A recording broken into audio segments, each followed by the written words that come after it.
वक्रतुंड महाकाय सूर्यकोटि समप्रभ निर्विघ्नं कुरु मे देव सर्वकार्येषु सर्वदा विघ्नेश्वराय वरदाय सुरप्रियाय लंबोदराय सकलाय जगद्दिताय नागाननाय श्रुतियज्ञविभूषिताय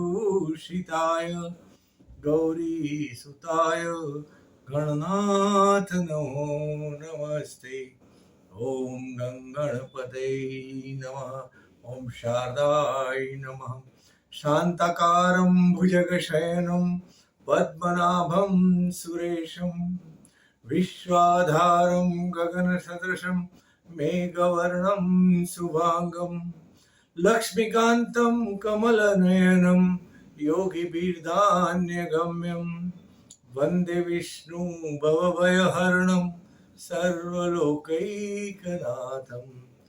त्वमेव माता च पिता त्वमेव बन्धुश्च सखा त्वमेव विद्या द्रविणं त्वमेव सर्वं मम देवदेव। वसुदेवं सुतं देवं कंसचाणूरमर्दनं देवकी परमानन्दं कृष्णं वन्दे जगद्गुरुम्। ॐ मनोजवं मारुततुल्यवेगं जितेन्द्रियं बुद्धिमतां वरिष्ठं वातात्मजं माद्रयुतमुख्यं श्रीरामदूतं शरणं प्रपद्ये। श्रीरामदूतं शरणं प्रपद्ये। आइए हनुमंत बिराजिए कथा सुनो श्री राम की। आदि कवि महर्षि वाल्मीकि रचित रामायण अयोध्या कांड प्रकरण 31 भरतनु वन प्रयाण। श्री रामचंद्र भगवान की जय। श्री कृष्णचंद्र भगवान की जय। श्री एकलिंग जी महादेवनी जय। ભરત અયોધ્યા નગરીની સીમા વટાવી ત્રણેય માતાઓ વશિષ્ઠ અને મુનિવરો સહિત વનમાં પ્રવેશ કર્યો। તેની સાથે સેંકડો સૈનિકો, સેવકો અને કુશળ શિલ્પીઓ પણ હતા। સાથે અનેક રથોમાં ખાદ્ય પદાર્થો ભરેલા હતા। ભરતને બને તેટલી સગવડ રહે અને વનના કષ્ટો ભોગવવા ના પડે તે માટે મંત્રી સુમંત્રે સાવધાની રાખી હતી। રામને મળવા આતુર ભરત ઝડપભેર પોતાનો રથ વનના સુધારેલા માર્ગે દોડાવે જતો હતો। પોતાના દૂતો ગુપ્ત રીતે આગળ ને આગળ જઈ રહ્યા હતા। જ્યાં જ્યાંથી રામ સંબંધી જાણવા જેવી ઘટના મળતી તો તેઓ ભરતને કહેતા હતા। જ્યાં જ્યાં રામે વિશ્રાંતિ લીધી હતી તે સ્થળોની માહિતી મળતા ભરત રથમાંથી ઉતરી મૌન ધારણ કરીને તે સ્થળને ભક્તિભાવે વંદન કરતો। આમ ભરત તેના વિશાળ સૈન્યને સેવક ગંગણ સાથે ભાગીરથી ગંગાના કાંઠે આવી પહોંચ્યો। ગંગાને પેલે પાર શૃંગવેરપુરમાં ગૃહનું આધિપત્ય હતું। એકાએક ગંગાને સામે પારથી આવતો ઘનગર્જન સમૂહ ગંભીર કોલાહલ સાંભળી ગુહરાજ વિચારમાં પડી ગયો। તેણે પોતાના દૂતો દ્વારા માહિતી મંગાવી। દૂતોએ આવીને ગુહરાજ આગળ નિવેદન કર્યું કે કોઈ રાજાએ વિશાળ સૈન્ય સાથે ગંગાને પેલે પાર આવી પડાવ નાખ્યો છે। દૂતો દ્વારા માહિતી મળતા ગુહરાજ સાવધ બન્યો। તેને છુપાવેશે ગંગા પ્રતિ પ્રયાણ કર્યું અને દૂરથી નિરીક્ષણ કરવા માંડ્યું। સુવર્ણજડિત રથ ઉપર એક કેસરી ધ્વજ ફરફરી રહ્યો હતો। ધ્યાનથી જોયું તો ધ્વજમાં વટવૃક્ષનું ચિહ્ન અંકિત હતું। વટવૃક્ષનું ચિહ્ન જોતા તેના મનને ટાઢક વળી। તત્ક્ષણ તેણે વિચારી લીધું આ ચિહ્ન બીજા કોઈનું નહીં પરંતુ અયોધ્યાના મહારાજના ધ્વજનું હતું। અવિરામ પ્રવાસથી ભરતને થાકેલા સૈન્ય વિરામ લેવા ગંગા તટે પડાવ નાખ્યો। ગુહરાજ ભરતના વિશાળ સૈન્યનો પડાવ જોઈ શંકાશીલ બન્યો। અયોધ્યાના મહારાજ દશરથ સાથે તેને સારા સંબંધો હતા। રામ વનવાસની ઘટના તે સંપૂર્ણપણે જાણતો હતો. શું કૈકેયીની ખટપટના કારણે ભરત રામનો શત્રુ બની તેમને પકડવા તો નથી નીકળ્યો ને કદાચ રાજ્ય નિષ્કંટક બનાવવા તેનો વિચાર રામની હત્યા કરવા માટેનો પણ હોય. તેણે અનેક વિચારો કરી રામની રક્ષા કરવા પાકો સંકલ્પ કરી પોતાના મિત્રોનું તથા પોતાનું સૈન્ય તથા નૌકાઓ સજ્જ કરી ગંગાના દક્ષિણ તટે ગોઠવવા નિર્ધાર કર્યો. ગમે તે રીતે ભરતને ગંગા પાર કરતા અટકાવવા જોઈએ. કદાચ તે રામનો હિતેચ્છુ હશે તો તેને ગંગા પાર કરવામાં સહાય કરીશું એમ વિચારી ગંગા કાંઠે પોતાની નૌકાઓ અને સૈન્યની ગોઠવણી કરી. ગુહ યોગ્ય ઉપહાર લઈ આગંતુક અતિથિનું સ્વાગત કરવા ગંગાની સામે પાર ગયો. અહીં ભરતના વિશાળ સૈન્ય રથોમાંથી ઉપયોગી સામગ્રી લઈ રથોને અયોધ્યા વિદાય કર્યા. તે પછી તે ગંગા પાર કર્યો. ગંગા કાંઠે એકત્ર થવા લાગ્યા. ગુણ ઉપહાર સાથે ભરતને મળવા આવતો જઈ મંત્રી સુમંત્રી પ્રસન્ન વદને ભરતને કહ્યું, જો આ ભીલ રાજા ગુ અયોધ્યાનો પરમ મિત્ર છે, રામનો ભક્ત છે અને આપણને મળવા કાંઠે આવી રહ્યો છે.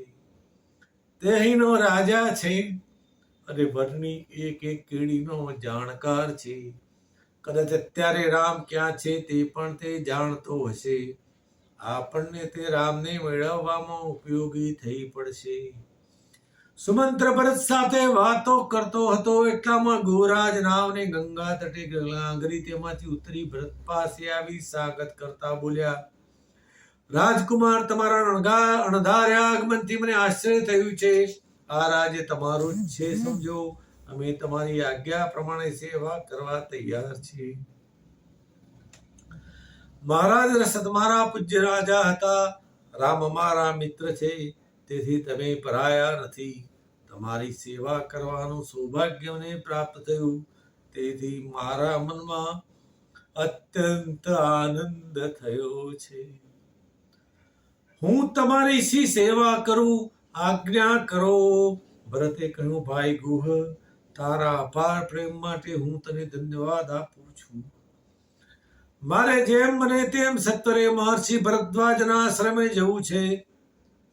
તો આ સમગ્ર સૈન્ય સેવકોનો સામગ્રી સાથે મને ગંગા પાર ઉતારવામાં સહાય કરો. તમારી નૌકાઓ તથા નાવિકો અમને ઘણા ઉપયોગી થઈ પડશે. અમે મહર્ષિ ભરદ્વાજનો આશ્રમનો માર્ગ જાણતા નથી. અત્યારે તમે જ અમારા મિત્ર, સહાયક અને માર્ગદર્શક છો. ભરતના મધુર વચન સાંભળી ગુહે પોતાના મનમાં ગોળાથી શંકા નિકાલસ ભાવે કહેવાનું ઉચિત ધાર્યું.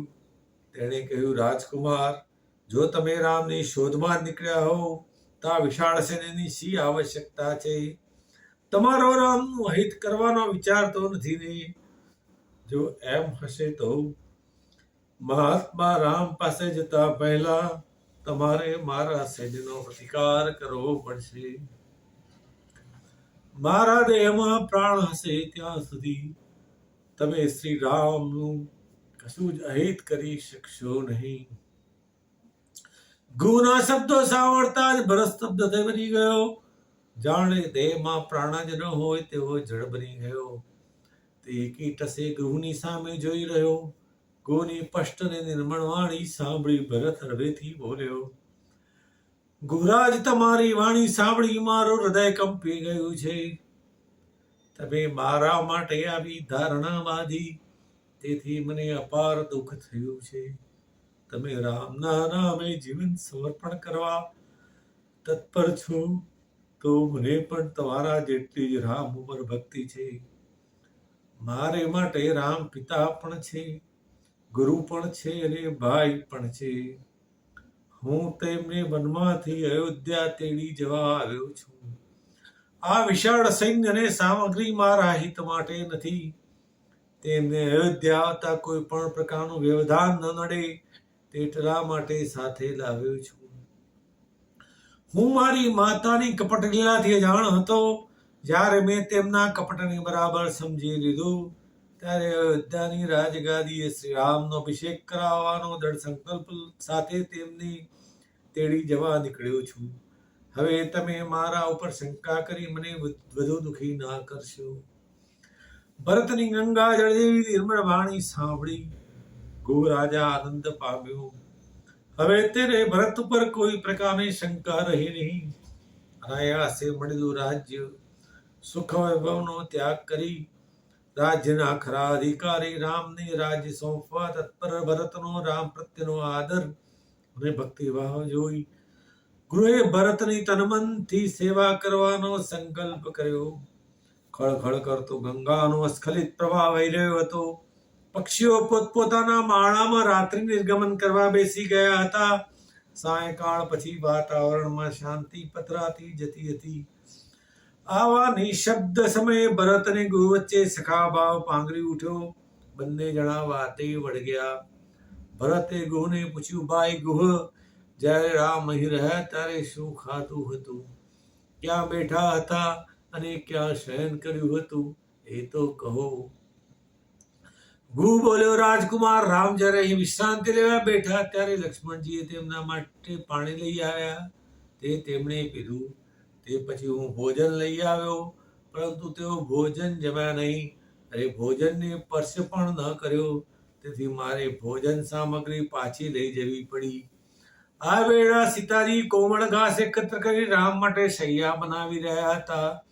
ગૌની વાત સાંભળતા ભરતના નેત્રપટ ઉપર રામ સીતાની છબી આદર્શ થવા લાગી.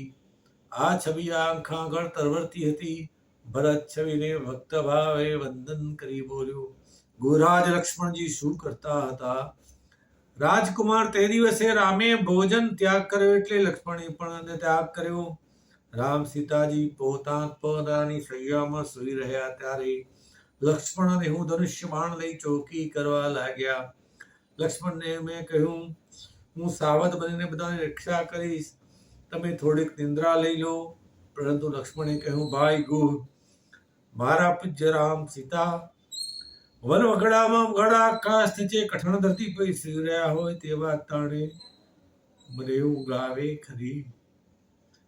મેં તો સમગ્ર વનવાસ માટે અનિદ્રાનું વ્રત લીધું છે. લક્ષ્મણજી રામ સીતા ઉપર અગાધ ભક્તિ રાખતા. મારા રામ સાથેના અલ્પ સહવાસ અને તેમની જીવનચર્યાથી હું પણ રામને માત્ર અયોધ્યાના રાજકુમાર માનતો નથી, તેથી કાંઈ વિશેષ માનું છું. આવો ધીર વીર પરાક્રમી, સહિષ્ણુ, ધર્મજ્ઞ, માતૃભક્ત, પિતૃભક્ત, ભાતૃપ્રેમી અને એક પત્ની વ્રત પાલન કરનાર પ્રજાપ્રિય સર્વગુણ સંપન્ન રામ મારે માટે માનવી નહીં, દેવ અને ભગવાન છે. તેમના માટે હું મારો પ્રાણ પણ ત્યજી દેવા તત્પર છું. આવી ઉદાર ચિત્ત વ્યક્તિ માનવી હોય ખરી.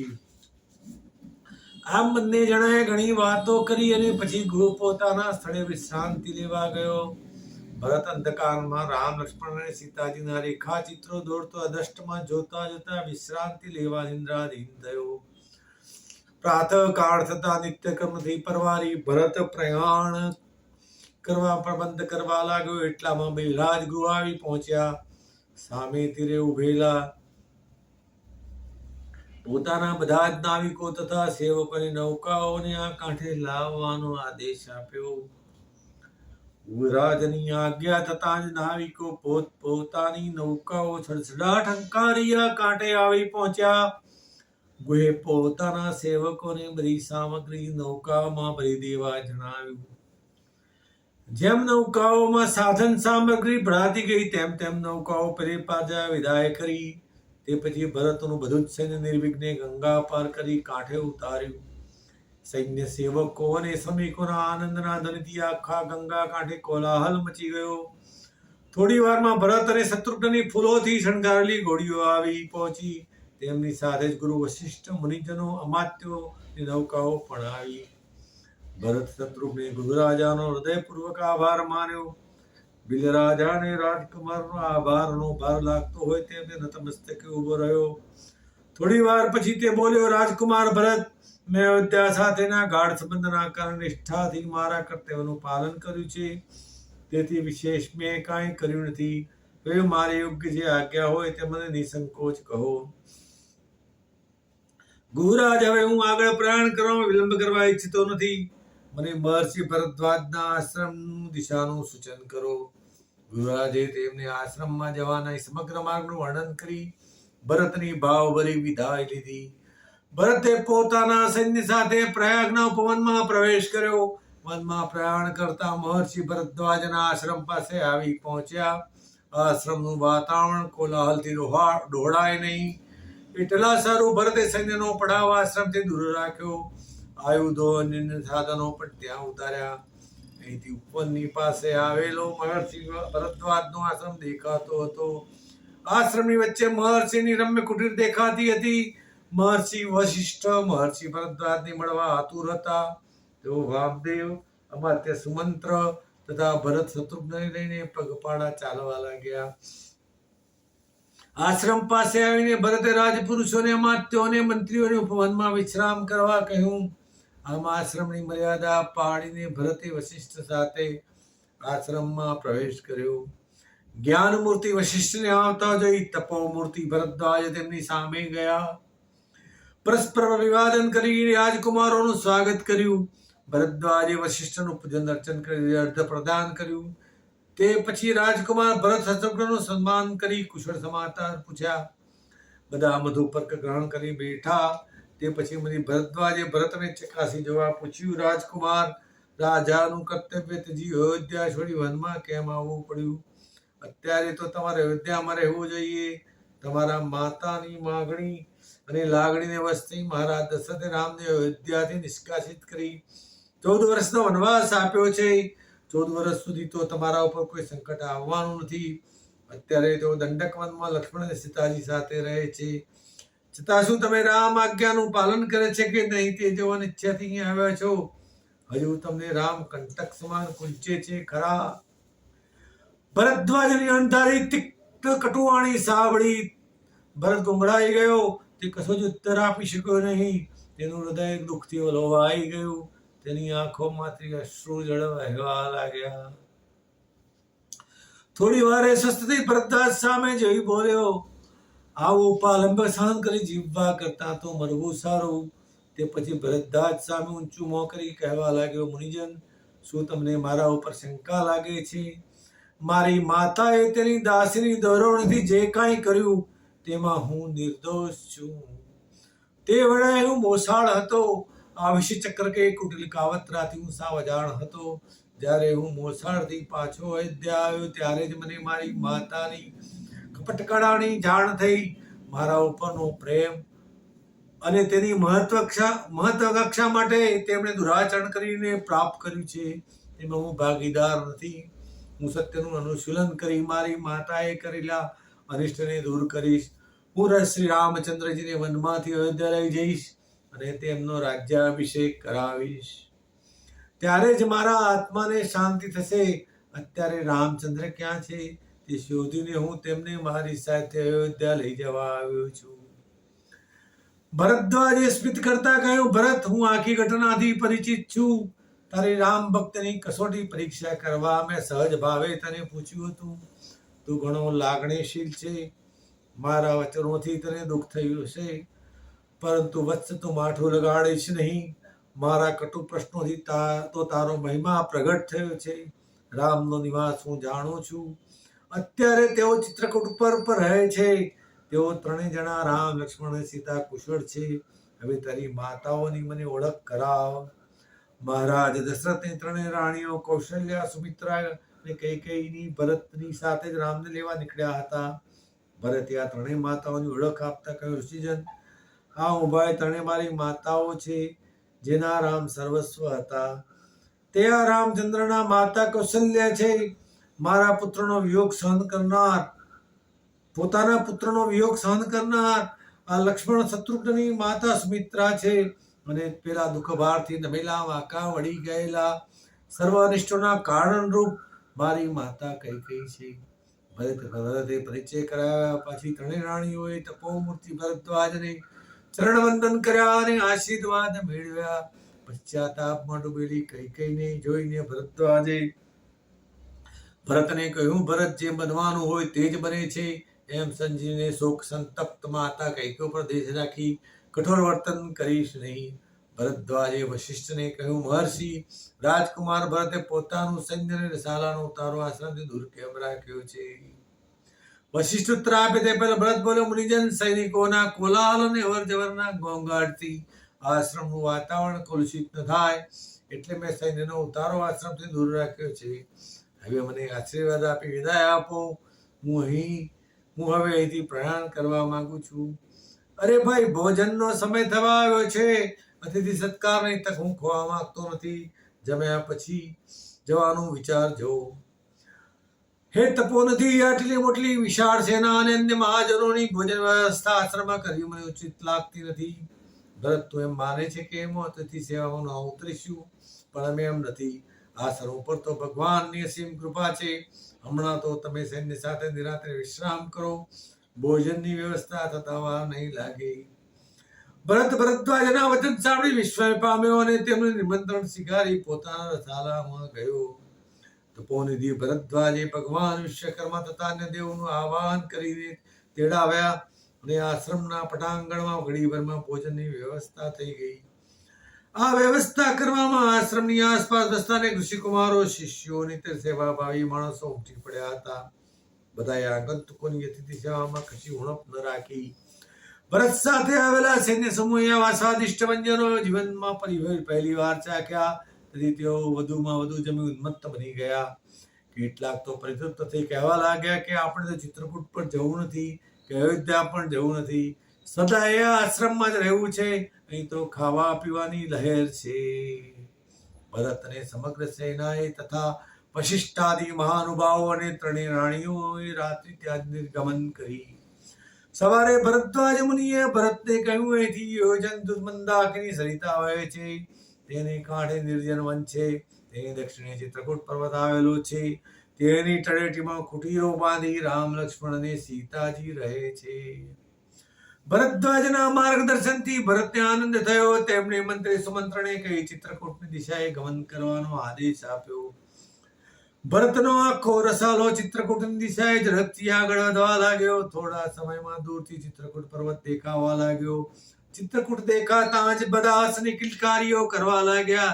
થોડાક આગળ વધ્યા તો ચિત્રકૂટની તળેટીમાં ધુમાડાની શેર આકાશમાં ઉડતી દેખાઈ.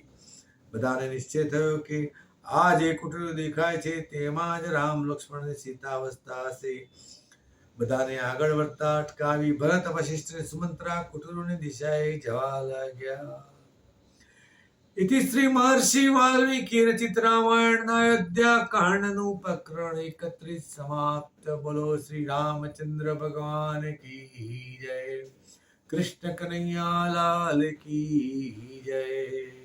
અચ્યુતમ કેશવમ રામ નારાયણમ કૃષ્ણ દામોદરમ વાસુદેવ શ્રી હરિ શ્રીધરમ માધવમ ગોપિકા વલ્લભમ जानकी विनायकम श्री रामचंद्रम भजे. सर्वे भवन्तु सुखिनः, सर्वे सन्तु निरामय, सर्वे भद्राणि पश्यन्तु, मा कश्चिद दुःख भाग् भवेत्. ओम शांति शांति शांति. हरि ओम तत्सत्. रघुपति राघव राजा राम पतित पावन सीताराम. सुंदर विग्रह मेघा श्याम, गंगा तुलसी शालिग्राम. रघुपति राघव राजा राम पतित पावन